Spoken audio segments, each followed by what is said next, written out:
Olá, tudo bem? Estamos aqui para estar compartilhando um sentimento da palavra de Deus. Bom, aqui é um cemitério israelita e a parte de baixo é onde está o Vale do Cedron, né? Vale de Josafá.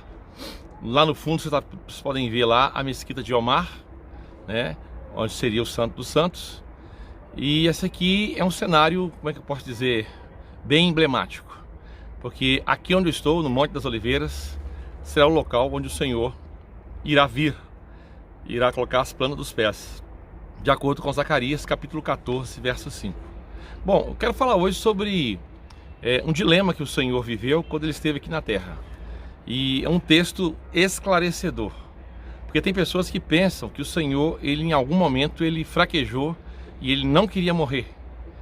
Quando ele disse assim: Pai, se possível, afasta de mim esse cálice. Qual o significado disso? Mas antes de compartilhar, quero te pedir, se inscreva no nosso canal, nos dê um like, compartilhe com seus contatos, deixe seus comentários aqui no rodapé, os quais são muito importantes para nós. Então vamos lá então. São dois pontos que a gente precisa saber. Qual o significado de fazer a vontade de Deus e qual o significado de contemplar a face de Deus, a face do Pai? Bom, o que é contemplar a face do Pai? É você ter comunhão com o Pai. É você desfrutar da presença do Pai. É você ter a direção do Pai, né? É você estar diante do Pai. Isso é contemplar a face do Pai. Em nossas vidas, contemplamos a face de Deus pela impressão no nosso espírito. Lá em 1 João capítulo 2, versículo de número 20, João diz assim: e a unção que vós recebestes vos fará saber todas as coisas. Essa unção, ela se move dentro de nós, aprovando ou reprovando. E quando nós estamos andando em espírito, nós temos essa contemplação da face do Pai, que é a direção, que é se Ele está aprovando ou não as nossas atitudes. Então, o Filho de Deus, quando estava aqui na terra, ele sempre contemplava a face do Pai. Sempre contemplava. E aí, um ponto muito interessante, que até anotei aqui, é o seguinte: Jesus, ele pôde suportar a traição de Judas. Judas o traiu, é algo muito ruim, mas ainda assim ele tinha a face do Pai. Ele pôde suportar a negação de Pedro, né? A dispersão dos discípulos, né? Quando o Senhor foi ali levado, capturado. Mas ainda assim ele tinha a face do Pai. Isso é muito importante.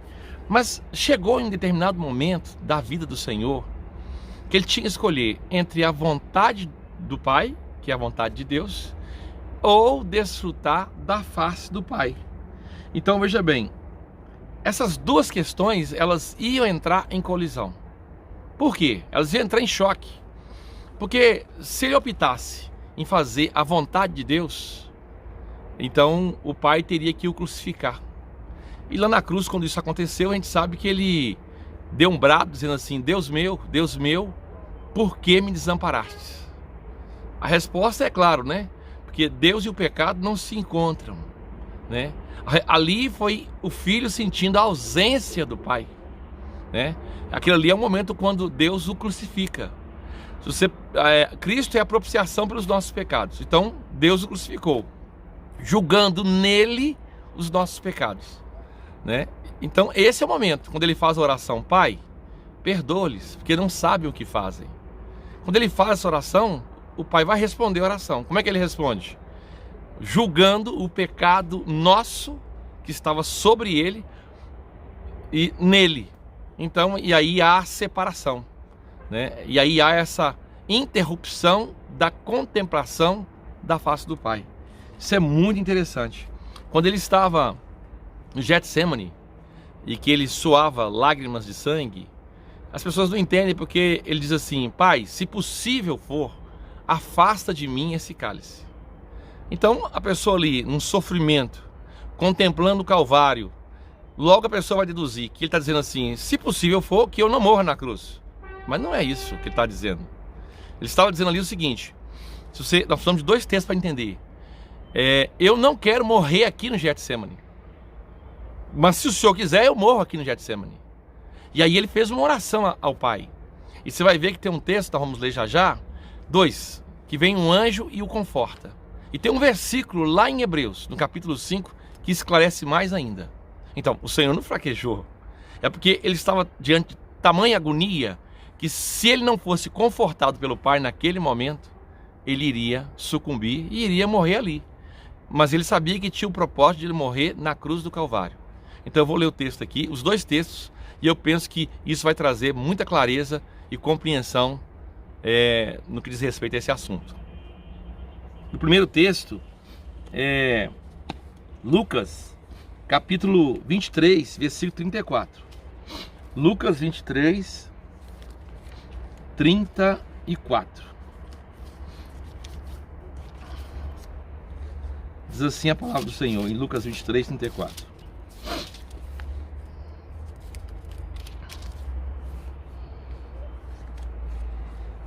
E dizia Jesus: Pai, perdoa-lhes, porque não sabem o que fazem.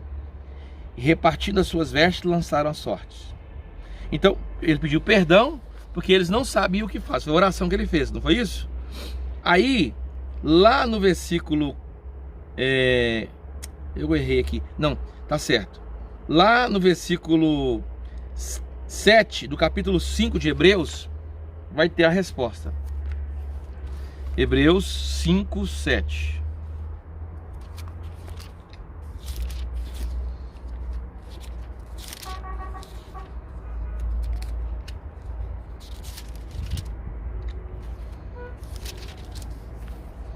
Diz assim, Hebreus 5, 7. O qual, nos dias da sua carne, oferecendo com grande clamor e lágrimas e orações e súplicas ao que o podia livrar da morte, foi ouvido quanto ao que temia. Tá vendo? Foi ouvido quanto ao que temia. O que ele temia? Morrer. Mas morrer aonde? No Getsemane. Então não é que ele não queria morrer. Desde o início o Senhor sempre tinha o Calvário como seu objetivo. João 12 fala assim: se o grão de trigo cair na terra e não morrer, fica ele só. Mas se ele morrer, produz muito fruto. Então o Senhor nunca mudou ou pensou o contrário em relação a esse propósito. Então as pessoas leem esse texto, já vi até muitas pregações que a pessoa não tem esse texto aqui, e nem o texto de Lucas, que lá fala que um anjo, né, foi lá e o confortou. Eu acho que é Lucas 22. Deixa eu ver se eu acho aqui o texto de Lucas 22, que vai mostrar que um anjo vem e o conforta, para que ele não morra naquele local. Aí, olha só, Lucas 22, versículo 43. Interessantíssimo, olha só. 22, 43. E apareceu-lhe um anjo do céu que o fortalecia. Por que o estava fortalecendo? Porque ele estava fraquejando, né? Morte é fraqueza. E aí ele ia morrer naquele lugar. Vocês estão entendendo agora? E, posto em agonia, orava mais intensamente, e o seu suor tornou-se como grandes gotas de sangue, que corria até o chão. O que estava agonizando ele não era a dor física, era a separação que ele ia ter do Pai por causa do juízo do pecado nosso sobre ele. É isso. Mas ali naquele momento ele falou assim: Pai, se possível for, afasta de mim esse cálice. Ele está dizendo assim: eu não quero morrer aqui, mas se o Senhor quiser eu morro. Então é muito importante quando a gente lê a Bíblia e entende esses detalhes, né? Então qual que é mais importante? Fazer a vontade de Deus ou desfrutar da face do Pai? Bom, se Jesus quisesse, ele poderia continuar desfrutando da face do Pai, porque ele tem direito, ele é filho. Mas aí ele não iria fazer a vontade de Deus. O mais importante é a gente fazer a vontade de Deus. Quantas pessoas que trocam, abre aspas, experiências espirituais, fecham aspas, por fazer a vontade de Deus. Elas não querem obedecer a Deus, mas querem desfrutar de experiências espirituais ou chamadas de espirituais. O mais importante para nós, não que a gente não possa querer ter experiências com Deus. Claro que temos que buscar, mas o mais importante é fazermos a vontade de Deus, a qual está expressa na palavra. Tá certo? Então, esse é o sentimento que eu queria compartilhar aqui em relação ao Calvário. Deus abençoe e até o próximo vídeo.